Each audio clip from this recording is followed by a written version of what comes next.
ഓരോ കൽത്തൂണുകളും ഉണ്ടാക്കുന്നതിന് വേണ്ടി ഓരോ കുടുംബം, ഓരോ ഗോത്രം ജീവിതം മുഴുവൻ ചെലവഴിച്ച് ദൈവത്തിനു മുമ്പിലുള്ളൊരു സമർപ്പണമായി 2 തലമുറകൾ 3 തലമുറകൾ ചേർന്നാണ് ഒരു തൂണൊക്കെ നിർമ്മിച്ചിട്ടുള്ളത്. പല കരിങ്കൽ തൂണുകളും വണ്ണം കുറഞ്ഞതും കൂടിയതും ഒരു നിശ്ചിത അനുപാതത്തിൽ വിടവിൽ ഗ്യാപ്പിൽ ഒതുക്കി ഒരു പ്രത്യേക പ്രൊപ്പോർഷനിൽ നിർത്തുന്നത് കൊണ്ട് മുട്ടിയാൽ സംഗീതം കേൾക്കുന്ന തൂണുകളുണ്ട് അവിടെ. ആധുനിക കാലഘട്ടത്തിലെ ഏറ്റവും വിദഗ്ധരായ നമ്മുടെ എഞ്ചിനീയർമാരോട് ചീഫ് എഞ്ചിനീയർ ബിൽഡിംഗ്സ് PWD നിങ്ങൾ വിളിച്ചു വരുത്തിയിട്ട് സംഗീതമുള്ളൊരു തൂണുണ്ടാക്കാൻ പറഞ്ഞു നോക്കും. അവൻ M.Tech സിവിൽ പഠിച്ച സമയത്ത് മനസ്സിലാക്കിയ ഏതോ ഒരു ചിത്രം വരച്ച് ഒരു തൂണുണ്ടാക്കി തരും. പക്ഷെ ആ തൂണിലൊന്നും മുട്ടിയാൽ ചിലപ്പോൾ അത് പൊളിഞ്ഞു വീഴും. കരാറുകാരൻ പണം മോഷ്ടിച്ച് കമ്പിയും സിമന്റും പാകത്തിന് കൂട്ടാതെ ഉണ്ടാക്കിയ തൂണായിരിക്കും. അപ്പൊ മീനാക്ഷി ക്ഷേത്രത്തിലെ ഈ കരിങ്കൽ തൂണുകൾ ഉണ്ടാക്കാൻ ഏത് എഞ്ചിനീയറിംഗ് വൈദഗ്ധ്യമാണ് ഉപയോഗിച്ചത്? ആരായിരുന്നു അതിന്റെ എഞ്ചിനീയർമാർ? അതുപോലെ തഞ്ചാവൂരിലെ ബൃഹദീശ്വര ക്ഷേത്രം എന്ന് പറയുന്ന ക്ഷേത്രമുണ്ട്. ആ ക്ഷേത്രം ഏറ്റവും ഉയരം കൂടിയതും അതിപുരാതനവും 800 1000 കൊല്ലമൊക്കെ പഴക്കമുള്ളതും 1000-ലേറെ വർഷം പഴക്കമുള്ളതാണ്. അതിന്റെ മേലെ ഇത്രയും ശക്തമായി ഇത്രയും ഭാരമേറിയ കരിങ്കൽ എങ്ങനെ കയറ്റി എന്ന് ഞാൻ അന്വേഷിച്ചപ്പോൾ അവർ പറഞ്ഞത് 7 കിലോമീറ്റർ ദൂരം ചെരിച്ച് റോഡുണ്ടാക്കിയിട്ട് മണ്ണ് നിറച്ചിട്ട് ആന വലിച്ച് കല്ല് കൊണ്ടുപോയിട്ടാണ്. ഈ ഉയരത്തിലെത്തുന്നതിന് വേണ്ടി കുത്തനെ സ്ലോപ്പായിട്ട് 7 കിലോമീറ്റർ ദൂരം മണ്ണിട്ട് പൊക്കി ഒരു പർവ്വതം പോലൊരു സാധനം ഉണ്ടാക്കിയിട്ട് അതിന്റെ മേലെ ആന കൊണ്ടുപോയിട്ട് കരിങ്കല്ല് വെച്ചിട്ടാണ് അത് പണിതത്. പണി കഴിഞ്ഞപ്പോൾ ആ മണ്ണൊക്കെ തട്ടിക്കളയും. തഞ്ചാവൂര്, ശുചീന്ദ്രം, മധുര, മഹാബലിപുരം, ശ്രീരംഗം, മൂടബിദ്രി, എത്രയെത്ര, രാമേശ്വരം. തമിഴ്നാട്ടിൽ തന്നെ നമ്മൾ ചെന്നാൽ, അതുപോലെ കർണാടകത്തിൽ ചെന്നാൽ, ഓരോ സംസ്ഥാനങ്ങളിൽ ചെന്നാൽ, ജയ്പൂരിൽ ചെന്നാൽ കോട്ടകൾ, ആഗ്രയിൽ ചെന്നാൽ കുത്തബ് മിനാർ, അല്ല താജ്മഹൽ, ഡൽഹിയിൽ ചെന്നാൽ കുത്തബ് മിനാർ, ചെങ്കോട്ട, ഫത്തേപൂർ സിക്രി. ഇന്ത്യ രാജ്യത്തിന്റെ സംസ്കാരത്തിന്റെയും ശില്പചാതുര്യത്തിന്റെയും കലയുടെയും സംസ്കാരത്തിന്റെയും ആചാരാനുഷ്ഠാനങ്ങളുടെയും വൈവിധ്യങ്ങൾ പറഞ്ഞാൽ ഒരു കണക്കുമില്ല. ഒരു മലയാളി കുട്ടികളും ഇത് കണ്ടിട്ടില്ല. മുതിർന്നവർ കണ്ടോ ഇല്ലേ എന്ന് എനിക്ക് അറിഞ്ഞുകൂടാ. അപൂർവം ചിലർ കണ്ടു കാണും. നമ്മുടെ കുട്ടികൾ ഒരു എക്സ്കർഷൻ വരുമ്പോൾ ആതിരപ്പള്ളി, വീഗാലാൻഡ് ഇവിടെയൊക്കെയാണ് കൊണ്ടുപോവുക. പൂക്കോട് തടാകം ഏർപ്പാട് തീർന്നതോടുകൂടി. എന്തുകൊണ്ട് ഇന്ത്യ ഈ മലയാളി തമിഴ്നാടിനെ മനസ്സിലാക്കുന്നില്ല? തമിഴ്നാട്ടുകാരൻ എന്തുകൊണ്ട് കർണാടകത്തെ മനസ്സിലാക്കുന്നില്ല? കർണാടകക്കാരൻ എന്തുകൊണ്ട് രാജസ്ഥാനെ മനസ്സിലാക്കുന്നില്ല? ഹിന്ദുവും മുസൽമാനും ഇന്ത്യയിൽ ഏറ്റവും കൂടുതലുള്ളത് ഹിന്ദുക്കളാണ്. ജനസംഖ്യയിലെ എണ്ണം കൊണ്ട് നോക്കിയ ഹിന്ദുക്കളാണ്. അത് കഴിഞ്ഞ് മുസൽമാന്മാരും പിന്നെ ക്രിസ്ത്യനും പാഴ്സിയും ജൂതനും ഒക്കെ ഉണ്ട്. ഇന്ത്യയിലെ മതേതരത്വത്തിന്റെ സംരക്ഷകന്മാർ ഇന്ത്യയിലെ ഹിന്ദുക്കളാണ് എന്ന് പറയും ഞാൻ. ഹിന്ദുവിന് ഹിന്ദുമതവും ക്രിസ്ത്യാനിക്ക് ക്രിസ്തുമതവും മുസൽമാൻ ഇസ്ലാം മതവും അറിയാമെങ്കിൽ അവരാരും തമ്മിൽ വഴക്കടിക്കുകയില്ല എന്ന് നമുക്ക് ഉറപ്പായിട്ടുള്ള കാര്യമാണ്. ആരാണ് ഹിന്ദു ധർമ്മം മനസ്സിലാക്കിയ ഹിന്ദു ഉള്ളത്? ആരാണ് ഇസ്ലാം മനസ്സിലാക്കിയ, ഖുർആൻ ശരിക്കും മനസ്സിലാക്കിയ മുസൽമാൻ എവിടെയാണുള്ളത്? ഇന്ന് ക്രിസ്മസ് ഡേ ആണ്.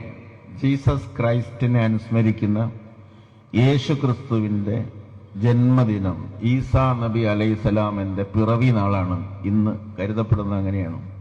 ഇസ്ലാം അതാണോ? തീവ്രവാദമാണോ? ഭീകരതയാണോ? ഇസ്ലാമിന്റെ ഏറ്റവും വലിയ ശത്രുക്കൾ മുസ്ലിം തീവ്രവാദികളാണ്. അത് കഴിഞ്ഞു മാത്രമേ മറ്റു തീവ്രവാദികളുള്ളൂ. ഈ മതത്തെയും ഈ വിശ്വാസ പ്രമാണത്തെയും ജനമധ്യത്തിൽ താറടിച്ചു കാണിക്കുന്ന ഒരു മതത്തിനും ഭീകരമായിരിക്കാൻ സാധ്യമല്ല. ഒരു ഭീകരതക്കും മതമായിരിക്കാനും സാധ്യമല്ല. ഭീകരതക്കും മതവുമില്ല, മതത്തിന് ഭീകരതയുമില്ല. ഒരു ബന്ധവും അത് തമ്മിലില്ല. നല്ലവരായ മനുഷ്യരെല്ലാം ഈ ഭൂമിയിൽ ജനിച്ചു വീണത് വളരെ നല്ലവരായിട്ടാണ്. ശ്വാസം വലിച്ചു മരിക്കുമ്പോൾ എന്താ അവസാനം ചെയ്യുന്നത്? ലാസ്റ്റ് ബ്രീത്ത് പുറത്തേക്ക് വിട്ടു അവസാനത്തെ ശ്വാസം. സാധാരണ എന്താ ചെയ്യുന്നത്?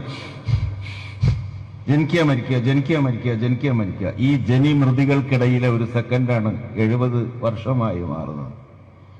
ഈ ജനിമൃതികൾക്കിടയിൽ മനുഷ്യന് കിട്ടുന്ന സെക്കൻഡുകളും അതിന്റെ അംശങ്ങളും കൂടി ചേർന്നാണ് ശരാശരി കേരളീയന് 70 വയസ്സ് എന്ന് പറയുന്നത്.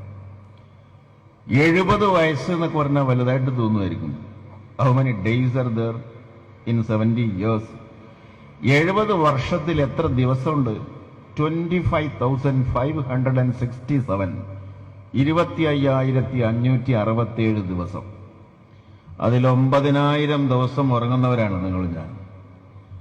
8,500 ദിവസം വസ്ത്രധാരണത്തിനും ഭക്ഷണം കഴിക്കാനും മറ്റു കാര്യങ്ങൾക്കും വേണ്ടി ചെലവഴിക്കുകയാണ്. ആ 25,567 ദിവസത്തിന്റെ ഒരു തല ശൈശവമാണ്, മറ്റേ തല വാർദ്ധക്യമാണ്. രണ്ടും ഒന്നിനും പറ്റാത്ത കാലമാണ്. പിന്നെ ബാക്കിയുള്ള ഒരു 8,000 ദിവസമാണ് കഷ്ടിവെട്ടി നമുക്കിവിടെ ഒന്ന് വട്ടം തിരിയാനുള്ളത്. ആ 8,000 ദിവസത്തിനിടയിൽ കത്തിക്കുത്ത് വേണം, ആക്രമം വേണം, കൊലപാതകം വേണം, ചന്ദ്രശേഖരനെ കൊല്ലണം, മറ്റവരെ കൊല്ലണം, മറിച്ച് എന്തെല്ലാം സംഗതികൾ ചെയ്യണം, തെരഞ്ഞെടുപ്പിൻ്റെ എല്ലാ സംഗതികളും അതിനിടയിൽ നടക്കണം. പിന്നെ നിങ്ങൾ എന്താണെന്നാണ് നിങ്ങൾ ഈ കരുതുന്നത്? നിങ്ങൾ ആരാണെന്ന് നിങ്ങൾ വിചാരം? ആരുമല്ലാന്ന് നിങ്ങൾ എന്നും മനസ്സിലാക്കും. അന്ന് എല്ലാ വർഗീയതയും അകന്നു പോകും. ആൾക്കാരങ്ങനെ ബാപ്പ മരിച്ച് ഞാൻ വരാൻ പറയും, ചെന്നു. അത് അടുത്ത വീട്ടുകാരനായിട്ട് പറയാം, എൻ്റെ ബാപ്പ മരിച്ചപ്പോൾ MLA വന്നിരുന്നു, എൻ്റെ ബാപ്പ മരിച്ചപ്പോൾ വന്നോ. ബാപ്പല്ല പ്രശ്നം, MLA വന്നോ എന്നുള്ളതാണ് അവിടുത്തെ പ്രശ്നം. അപ്പോൾ ആളുകൾ എവിടെ എത്തിങ്ങളെന്ന് ആലോചിച്ചു. നല്ല സ്നേഹം. ഞാനിന്ന് പോയ 1-2 കല്യാണങ്ങൾ ഒരു മനുഷ്യൻ എന്നെ തിരിഞ്ഞു നോക്കിയില്ല. ഞാനവിടെ കാറിൽ നിർത്തി ഇറങ്ങി ഏതോ ഒരു അന്യനെ പോലെ പോയി. ഭക്ഷണം കഴിച്ചാലും വേണ്ടില്ല, അവർക്ക് കഴിച്ചില്ലെങ്കിലും വേണ്ടില്ല, വന്നാലും വേണ്ടില്ല, പോയാലും വേണ്ടില്ല. കാറ് കണ്ടു ശരി, അവിടെ വെച്ചിട്ട് ആ കൂടി ഒരു പടക്കം എടുത്തിട്ട് പിരിഞ്ഞു. സംഗതി ഓനൊരു പടായി. ഞാൻ പറഞ്ഞു, നാളെ ഇനി കാറ് പറഞ്ഞേക്കഞ്ഞ് ഞാൻ വരേണ്ട കാര്യമില്ലല്ലോ. കാരണം ഇപ്പോൾ ഇന്നത്തെ കാലത്ത് പല മോർഫ് ചെയ്തിട്ടൊക്കെ ഉണ്ടാക്കാറുണ്ട്.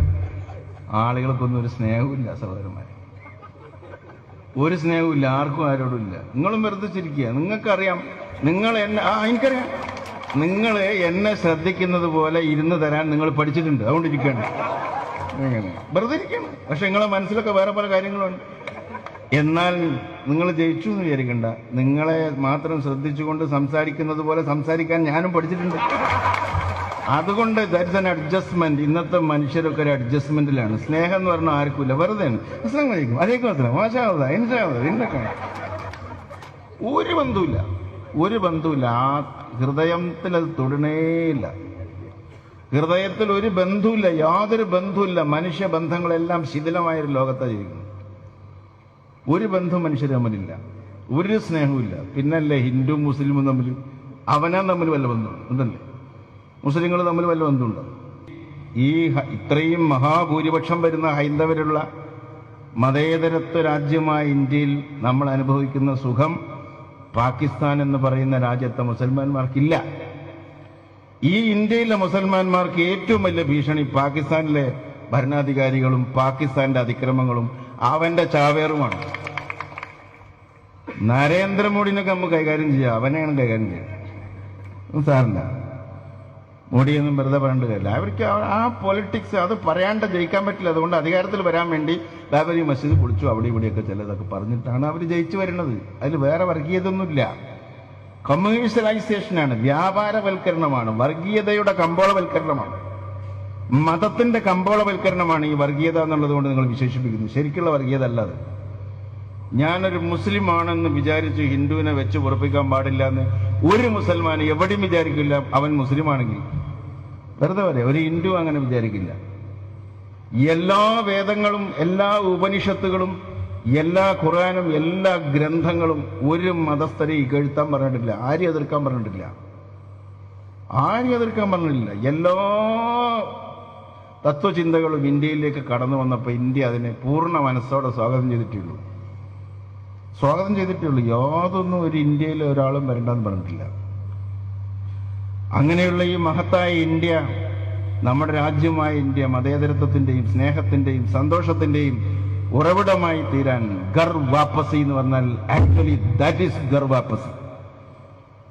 മനുഷ്യത്വം വിളയാടുന്ന എല്ലാ മനുഷ്യരും ഒന്നായി നിൽക്കുന്ന, ഹിന്ദുവും മുസൽമാനും ക്രിസ്ത്യാനിയും പാഴ്സിയും ജൂതനും തമ്മിൽ വ്യത്യാസമില്ലാത്ത ഒരു ഇന്ത്യ സൃഷ്ടിക്കലിനെയാണ് ഗർ വാപ്പസി എന്ന് പറയുന്നത്, അല്ലാണ്ട് മറ്റതല്ല. ഈ സമാപന സമ്മേളനം ഉദ്ഘാടനം ചെയ്തതായി പ്രഖ്യാപിച്ച് ഞാൻ